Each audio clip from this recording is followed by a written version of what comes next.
This is another damn podcast about digital asset management. I'm Henrik Gyor. Today I'm speaking with Jennifer Tyner. Jennifer, how are you? I'm great. How are you today? Good. Jennifer, how are you involved with digital asset management? Well, I first became interested in digital asset management when I was in graduate school.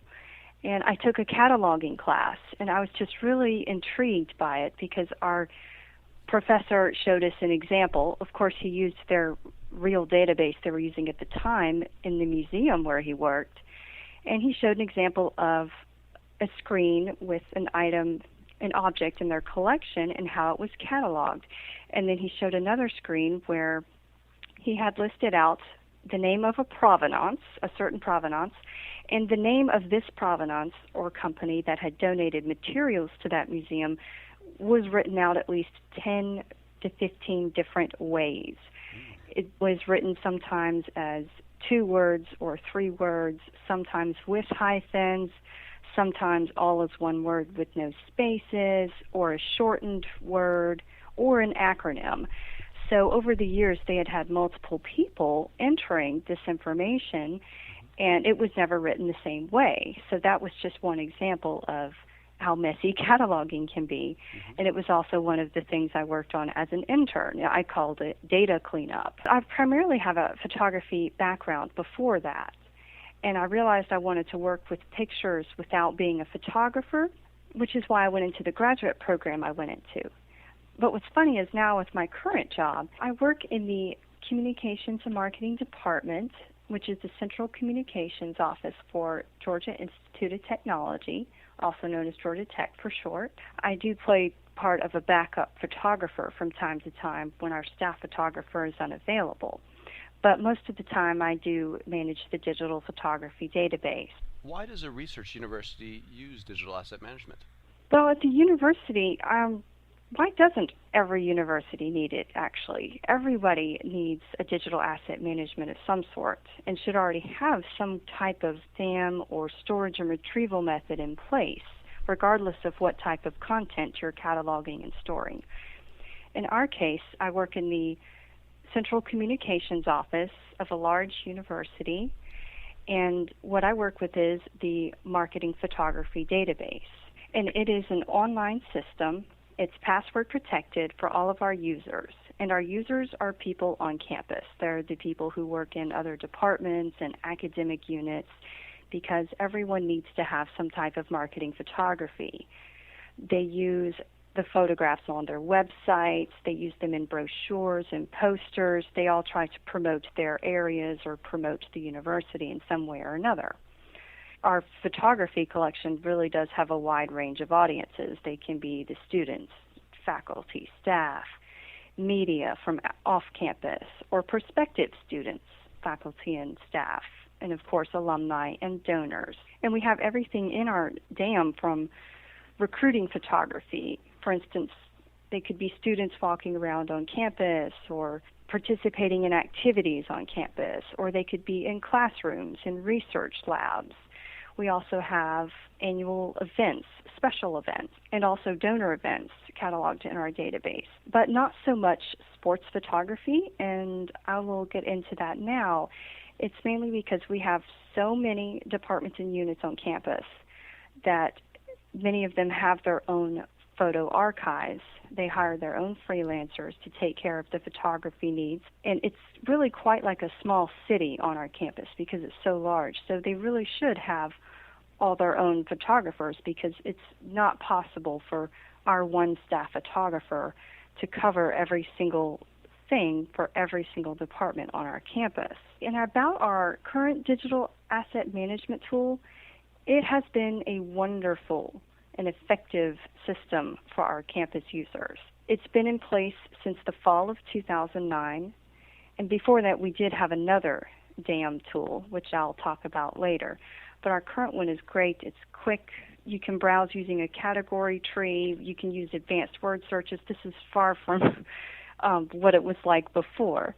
So I guess you have to experience the bad to really appreciate the good. So it is a huge improvement from our previous system. And it's something, our previous system was in place when I began here in 2006. And on my first day, I was told by IT that there would be no more upgrades to that digital asset management system. And I panicked a little because I had heard about database migrations before. When I was in grad school, I had heard professors talk about it and other people in the field when we had guest speakers. They all did a lot of eye rolling and, oh, yes, database migrations. And even one internship, I was working at a museum, and I worked in the photography services area of that museum. So I was in the database a lot. But actually, they had two databases. Why? Because they were migrating from one system to another, and it was taking longer than they expected, and they were still working from two systems. So I had to learn both systems. And that's when I learned, well, gosh, why isn't this a simple process? And I also heard from one of my professors when he spoke to us about database migration. He said, I hope you will never have to experience this, but considering how young you all are, you're going to have to experience this at some point in your careers. And he was absolutely right. So when I first started here, I began doing the research on different digital asset management systems, and I was benchmarking with other universities. And when I called other universities, I spoke to what I thought were my counterparts at other universities. I heard again that migrations are far from easy, and I spoke to one campus who had migrated from scratch. They were working from disks and hard drives, and they moved everything from their hard drives onto the new system. And he said, no, we started from scratch, and it was not easy, because I thought that it might be. And then I spoke to another university who said they had migrated from an older system to a newer one, and they said, no, it was not easy. So I knew that no matter what, I would be up for a challenging and rewarding experience. And it has been very rewarding, because I also saw this as an opportunity to make some better changes to our system and the way that things had been cataloged before. Because I noticed in our older system we had a lot of problems, the same problems that I mentioned earlier, with the provenance being listed out many different names. On our campus, as I'm sure on a lot of university campuses, there are many departments and academic units that all have acronyms. What I like to do is list out the full name of that department or the event. We have events and buildings that also have acronyms or nicknames. So that's like three things right there. I can list out the full name for that building or event or department, then the acronym, then the nickname if I know it. I can add those in the tags so that when people search for any of those things, those pictures will come up. Because with our older system, I would type in the school of XYZ, and that would be an acronym. And then I would see a few pictures there. Then I would type out the full name of that particular school or program. And sometimes I would see the same pictures, and sometimes I wouldn't. So this database migration was a good time to develop some kind of consistency. So those small changes really do matter. And one way I fixed this was by converting some text fields to drop-down menus. Because in our old system we had just open box text where you could just type in the information, and that's effective for descriptions, but for things like copyright information or photographer's name or so on, something like that that's going to be just about the same every time, it works best with a drop-down menu. So that way there's no mistake. You have the same thing every time. And now our collection is growing almost daily. The important thing is the changes that I made is I asked myself, how do I maintain the consistency? You know, I got this great new system to start with, and that was one of the changes I had made with the drop-down menus and the event names. We have certain events on campus that take place every single year, the same events. And one of them, of course, would be commencement and then homecoming. So what I would do is I go into the system every time before I catalog these pictures, and I look and see, how did I write that out last year? What tags and keywords did I use to identify those pictures last time and the year before that? So I try to stay consistent with keeping the same information or similar information for these same annual events that take place, because it wasn't like that before. I would search for something like homecoming, and I would see its pictures from 2003 in one category, and then homecoming the following year in 2004 would be in a different category and written a little bit differently, and then keywords were in one set of photos that weren't in the other, and so on. And that's just one example. So I do try hard to maintain consistency.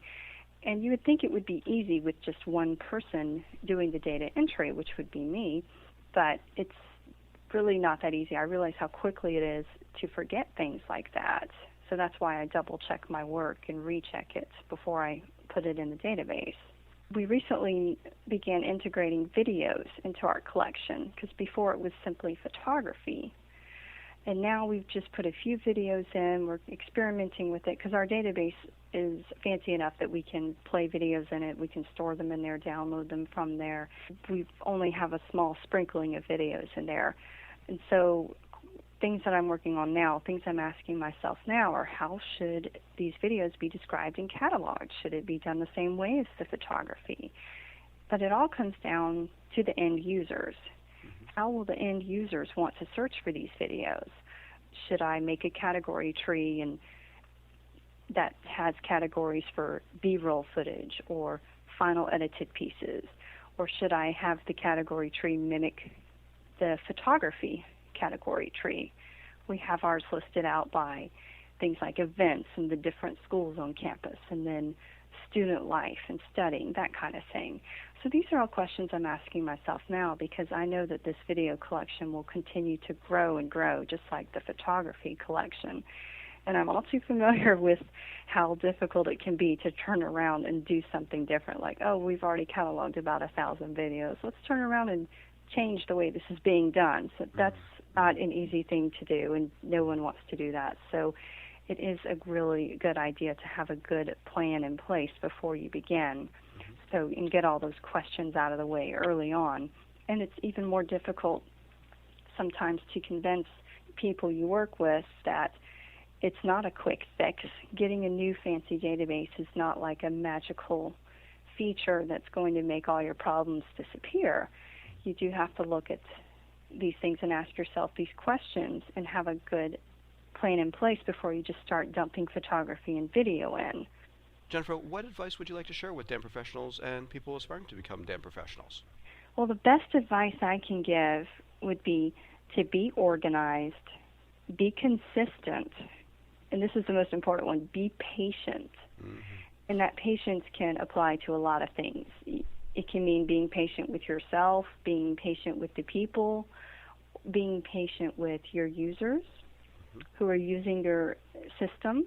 And one thing I learned is that I initially never made it very clear how easy it would be for our users to actually use our database. And so when our new system launched, we created some training videos that we posted online just because the system was so different. It had a different interface, and it was a lot fancier than what we had in place before. So we had just had instructional videos showing people how they can go into the categories and do an advanced word search and, creating a saved set of photos so they can come back to it later, or a saved cart, or how to search by date or even sort their search results, which we certainly did not have in our previous database, which is an excellent feature because since it's mostly photography in our system, it's great to be able to sort by creation date. And the creation date is the date that the camera documents the moment the shutter is snapped. So since everything is digital now, when you have an order by creation date, you're looking at the most current down to the oldest, and people want the most current when they're in PR. Well, thanks, Jennifer. Well, thank you for interviewing me. No problem. For more on this and other digital asset management topics, log on to anotherdamblog.com. Another Dam podcast is available on Audioboo, iTunes, and the Tech Podcast Network. If you have any comments or questions, feel free to email me at anotherdamblog@gmail.com. Thanks again.